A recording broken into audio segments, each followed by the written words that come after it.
Today we're going to be talking about some things that helped our marriage thrive, helped us, what did you say? Strengthen. Strengthen our marriage. And we want to dedicate this video. We know a lot of couples that are about to get married, they're recently married. So we just want to share some things that work for us along the way in these 8 years. 8 years. 8 years? 9. About to be 9. Yeah. That's number one. Remember, like remember the Don't tights. get me to talk about remembering because Remember. Carson, when he was born, did you remember? I don't know what you're talking about. Y'all, Carson, our anniversary is July 7th. Carson was born July 8th. And he told me my gift that year was Carson being born. Yeah, that's the ultimate gift. It was unruly and they charged it up. Okay. Okay. That's why I was trying to tell you. Okay. That all was right. our beautiful anniversary gift now. Bye, Carson. Bye. You can finish the video. I don't know who you think he is. You talking about you can finish shooting your video. Okay, we needed your permission. Thanks. All right, back to the video. So I would say positive, effective communication. I would say we got that advice from Tiffany and Jerome Malone before we got married. They might not even remember, but they took us to that Italian. Terra Nova's in Yeah. Madison.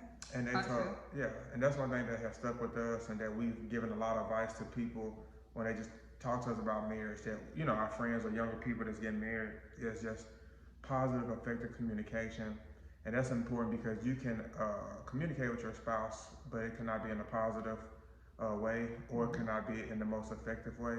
Now, true, marriage are ups and downs. There are times where we don't always fulfill that. Sometimes purposely, that was a tough word, tongue twister. Tongue tie. But I would say that's one. So, arguments or whatever that may be, just try to stay positive and effectively communicate with your spouse. What's number 2?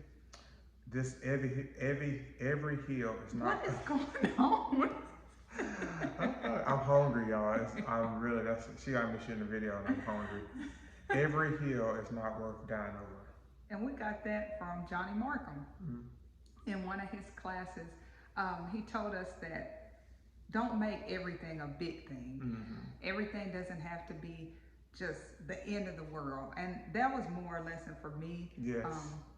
I didn't ask for the amen corner. Because yesterday, I'm gonna tell y'all one right now. She need to practice. She need to practice what she preaching. I don't know where you're going. She need to practice what she preaching. I don't know where you're going. Be careful, my friend. When I get the kids dressed or whatever it may be, and I take their clothes off the coat hanger, she gets upset. She's like, when you take a clothes off the coat hanger, can you move the coat hanger to the front so I can know that it's there's a section. I have positively and effectively communicated this many times. But guys, we all know that is not a hill worth dying over. So I told her that yesterday. I said, that's not a hill worth dying over. I said, if you want that done, the time that you take to complain or voice that, you could just move the coat hanger over. Okay. It's like 2 seconds, and it's not that big of a deal. But yeah, so number 3, a lot of these you'll see we got these from people just over the wise years. People along the way. Is keep your business, and I'll say your Nana. Nana. Shout out to Nana for that. Yeah, and it's not saying like we're transparent and open. Well, not open. You gotta be careful how you use that word. Couple where we'll tell you like our ups and downs and try to help how we can and stuff like that. But there are certain things that should be between you and your spouse. And for instance, like her Nana said, maybe it's something that I did to Taylor and she's upset about it, and she goes and complains to her mom or dad. Well, Taylor may forgive me 2 days later, but her mom and dad may be holding a grudge against me for 10 years. Because they're always going to be, as much as they love Lamar, they're always going to be Team Taylor. Yeah. So just try to keep your... Maybe. But yeah, I think so. I'm so likable. But it's like, certain things you keep, your business between you and your spouse. It's not for people outside of you, you and your spouse. So that was one. Then the next one is read and study together. Yes. So this is something I'm very big on. Lamar was not a big reader at first, but he's come along. He's on the train of reading. But it's important. I went to a literature magnet school. It doesn't matter. Okay, proceed. It's not that anymore. It's something else. But anyway, we read and study together, whether that's biblical material, like right now we're studying the Gospels together. Thanks to the church we go to, they have leading the church through that. So we've been studying and discussing together, but we also read non-biblical material. So it might be like how to better our marriage, how to figure out this parenting thing, because we still don't know what we're doing. So reading and studying together, it builds conversation, and I think it strengthens our relationship, especially if you're studying something like Enneagrams. You just understand them better, love languages, all that. Yeah, and like at that church that we're doing now, they have something called Grace Marriage.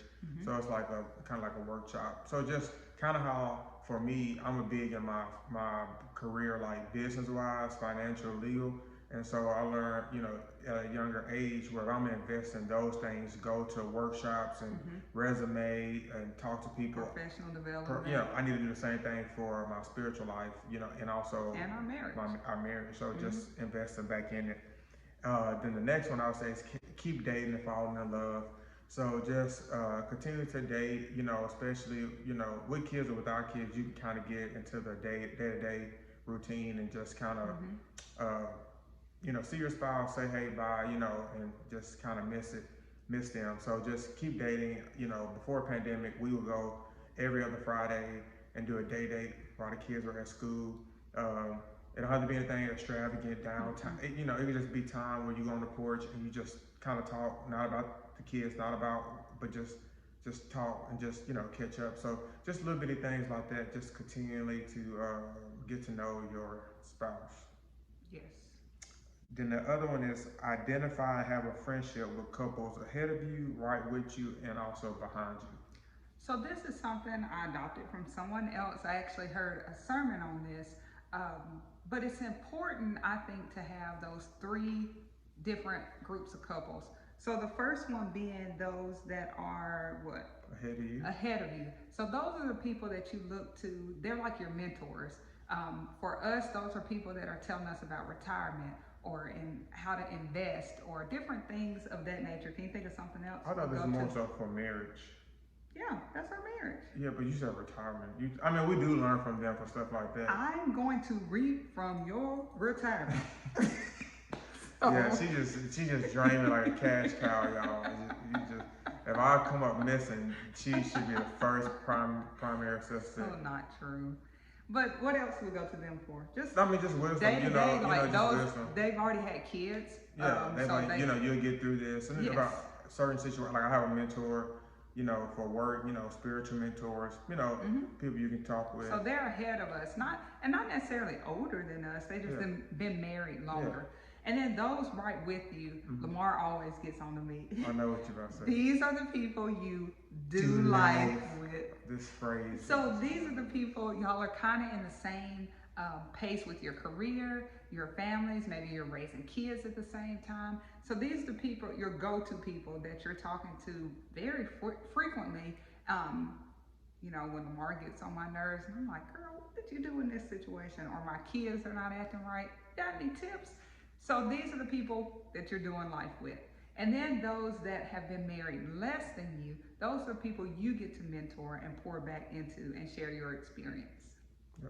Yep. And then the last one, let me see, don't have a transactional love and know your spouse's love language. So that's important. Everybody kind of probably read that book, The Love Language. That's important to kind of know. But if you haven't, we suggest it. Sure. That's how you I suggest the 5 love languages. I think it's by Gary Chapman, if I'm not mistaken. Right. But you get to know your spouses, what gets them to tick and all that type of stuff. But then the transactional part was important. It's where it's not where, okay, if you do this, I'll show you love. If you don't do this, okay, I'm not showing you love. Where you have unconditional love, like the Father has for you. Can I get an amen, sister? Amen. I give myself an amen. Preach, preacher. That's what they used to say back in the day. But not to have transactional love, to love them unconditionally. Now, I think that's very important because you have a lot of people, or or maybe when they're starting off being married, where it's kind of like a give, like okay, you do Give and this, take. a give and take. But I think the biggest thing is to remember that like you're a team, and a lot of people say, hey, I heard this recently. I can't remember who said it. Probably me. I think it was in one of my Bible studies, so it wasn't you. But it was like a lot of times we'll say marriage is like 50-50. But Yes. it's not 50-50. It was a status. It's of a me. it's 100-100. Like each one of you give 100-100. It's not where I get 50 and we no each we're a team and we both give it 100%. So those are some things that have helped us strengthen our marriage over these past 9 years. We're continually we go through ups and downs and patches, but it's a process. It's a grind. 9 to 5, yeah, Javen. Wow. But yeah, so This is what I go through. yeah, so 9 years. So thank you guys for tuning in to More to Life. Y'all have a good day. Bye.